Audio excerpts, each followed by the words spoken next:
बिस्मिल्लाहिर्रहमानिर्रहीम। आज हम एक और अहम मौजू जो रमज़ान से मुताल्लिक़ है और अफ्तारी के दौरान खाना। अच्छा, अफ्तारी के दौरान एक बड़ी अहम बात है जो समझना ज़रूरी है।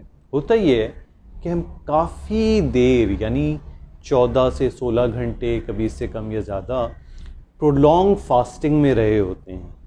जब आप बहुत देर तक भूखे प्यासे रहते हैं तो आपके दिमाग को खून के ज़रिए से, खून में शुगर की मकदार अपने नॉर्मल से कम होने की वजह से दिमाग को ये मैसेज दे रही होती है कि आप बहुत भूखे हैं और आप में ग़िज़ाइयत की शदीद कमी हुई है। अब क्या होता है, आप जस्ट उस मौके पे खाना शुरू करते हैं।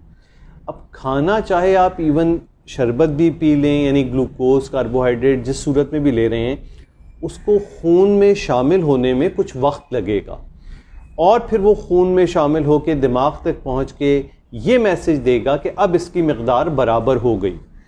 अब होता ये है कि चूंकि आपने जैसे ही खाना शुरू किया फौरी तौर पे खून में वो मकदार बराबर नहीं होगी, तो आपको पेट या मैदा अच्छा खासा भर जाने के बावजूद भी भूख का एहसास रहेगा। और उसके नतीजे में क्या होगा कि आप अपनी लिमिट से, ये आप समझ रहे हैं मेरी बात, कि आपके खून से दिमाग में पहुंचने वाला वो ग्लूकोज की मकदार अभी इतनी नहीं बढ़ी, लेकिन आपका मैदा काफ़ी हद तक भर चुका है। क्योंकि मैदे से खून में ग्लूकोज जाने में टाइम लगेगा, क्योंकि ये ग़िज़ा टूटेगी, हज़म होगी, हज़म होने के बाद खून में जाएगी और खून में शामिल होकर दिमाग को ये मैसेज पहुँचेगा कि अब ग्लूकोज बराबर हो गया जिस्म में। होता क्या है कि अब चूंकि आप भूखे हैं, आप खाना शुरू किया, अभी दिमाग को ये मैसेज नहीं पहुंच रहा कि आपका सब कुछ बराबर हो गया, आप अपनी लिमिट से ज़्यादा खा लेते हैं क्योंकि भूख का एहसास मौजूद होता है। इसलिए अफ्तारी के फ़ौरन बाद बहुत से लोग अपनी लिमिट से ज़्यादा खाने के बाद तकरीबन 1-2 घंटे तक बदहज़मी का शिकार रहते हैं। उसका बेहतरीन हल तो हमारे दीन ने दे दिया है कि आपको मगरिब की नमाज पढ़नी होती है।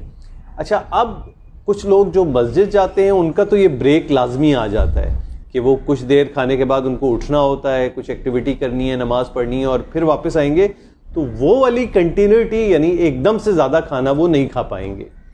जो लोग घर पे नमाज पढ़ रहे हैं या ख़वातीन, उनके लिए मेरा मशवरा ये होगा कि अपना एक टाइम बना लें कि 5 मिनट या 7 मिनट ये हमने मुस्तकिल कुछ ना कुछ खाना है, उसके बाद एक ब्रेक लेके नमाज लाजमी पढ़नी है और बाकी का खाना उसके बाद खाएंगे।